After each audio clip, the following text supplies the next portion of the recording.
This meeting is being recorded. In this next video about aqueous equilibria from chapter 17, we're going to define some terms that you might see used. So pH range is the first term with the definition here, and this is the range over which a buffer system works effectively. So there's only certain pH units that certain buffer systems will function properly. So when you have to choose your acid to include in your buffer, whatever your desired pH is, we usually pick an acid with a pK that's plus or minus 1 unit from that desired pH. So that's good to consider when if you are designing a buffer system one day. And then this next term here, the buffering capacity.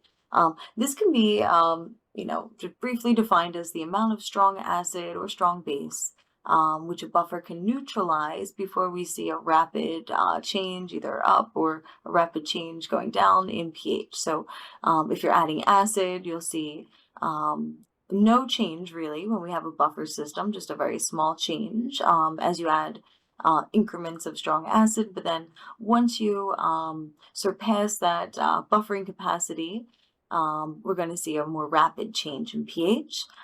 So some other things to note is that these buffers work best when the weak acid and weak base in your conjugate pair are close to each other in concentration. So weak acid and weak base concentration are indicated here.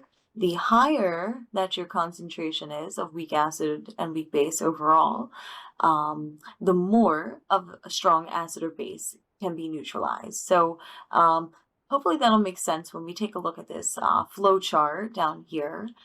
So we're going to assume that when we add strong acid or strong base to our buffer system, that all of it will be consumed in these reactions indicated below. So here's our buffer system. Here's our starting point. So we have whatever weak acid and then its conjugate base indicated here. So we add some acid going this way. So this pathway takes us to this reaction where that added acid will react with my conjugate base in my buffer, and I'm going to increase the weak acid concentration. So again, we can write this as our weak base. We add some strong acid, and we're going to increase the weak acid concentration. So we'll do the same thing down here, but adding a strong base. So we add OH down here. And the reaction now is that the weak acid will react with our hydroxide ion, the strong base, and then we're going to get an increase of the weak base and water as a product. So we could write this in shorthand as the weak acid reacts with strong base, and we increase weak base.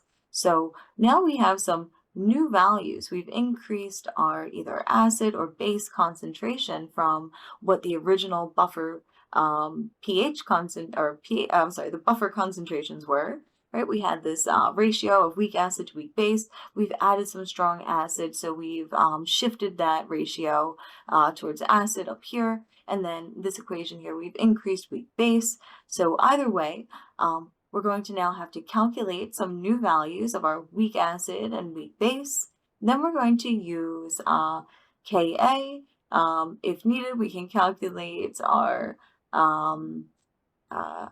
weak acid and weak base and our hydroxide ion concentrations at this point, and then we can solve for pH. So let's take a look at what this will look like. Right, so we want to calculate a pH change in a buffer. So we're going to determine how the neutralization, right, the addition of acid to base will affect the amount of weak acid or base. And then we're going to use the Henderson-Hasselbalch equation to plug in values and determine our new pH. So that's a much shortened version of that flowchart above. Let's take a look at sample exercise 5 here. And we're given all the information we need to solve for the initial pH up here. And then we're going to titrate in part B, and then we're going to add acid instead of base in part C. So we're going to see how these changes due to addition of strong acid or base will affect our concentration of weak acid and weak base accordingly. So, all right, so we know that the Henderson-Hasselbalch is going to be useful here. So we're going to have our pH is going to be equal to pK plus the log of our base over acid. All right, and we're given that the pH of our buffer is 4.74. So if you weren't given this and you were given a Ka value or a pKa value, you could solve for pH with this information.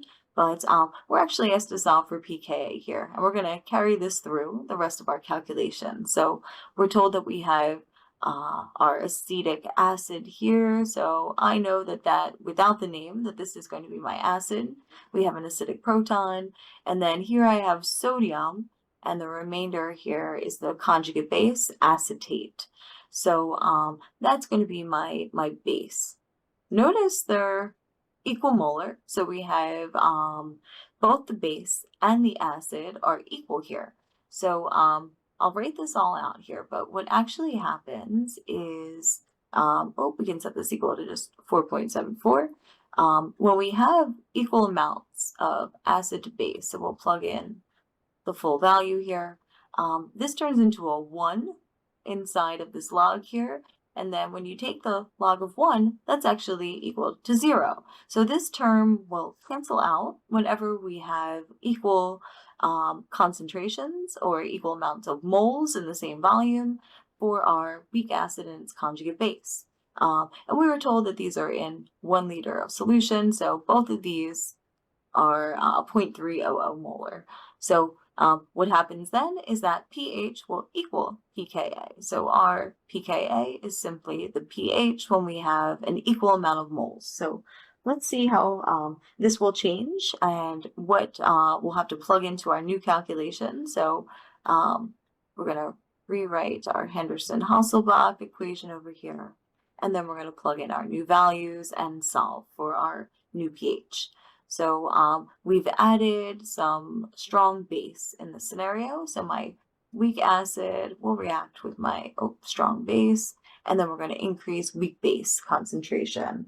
So let's put some values here. So I have my weak acid has a 0.300 concentration. I add 0.02 moles.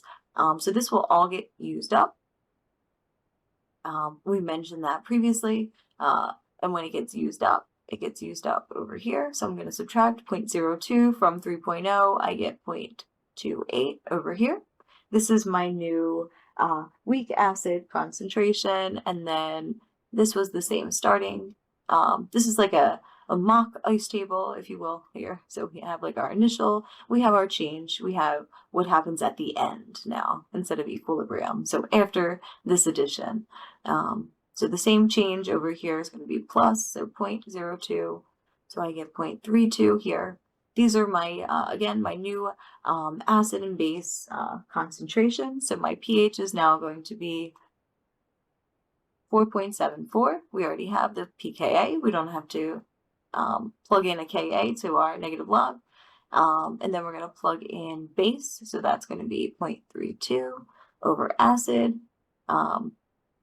So we'll expect a slight increase in pH here, since our base concentration is higher than our acid. So this term here, this ratio, when you plug this in, take the log, we're going to see a positive 0.06 change. So we're going to add together 4.74 plus the log of 0.32 over 0.28 or 0.06. And then our pH after the addition will be of this many moles of hydroxide will be 4.8. So you see a very slight increase in pH. Let's see what happens. We expect the pH to go down now if we're adding a strong acid. So let's see what this will look like. So now we have our strong acid will react with our weak base and increase weak acid. So this will be our 0.300 plus 0.020. So we get the 0.320 over here. my strong acid, all of that gets used up. Oh, so that's my initial. Gets used up. We have 0 left. With the weak base, we do the same thing. We subtract that 0.02. We get 0.280. So now this is my base and this is my acid. So my pH is going to be pKa. And now I mentioned the acid concentration is higher. So that's going to be the bottom number. So our overall pH will, when we add the log to this here, when we add this value, we're going to see a negative change in pH now. So by the same amount. So this will actually decrease our pH, right? So negative 0.06. So 4.74 plus negative 0.06. We're going to get our lower pH of 4.68 after the addition of a strong acid.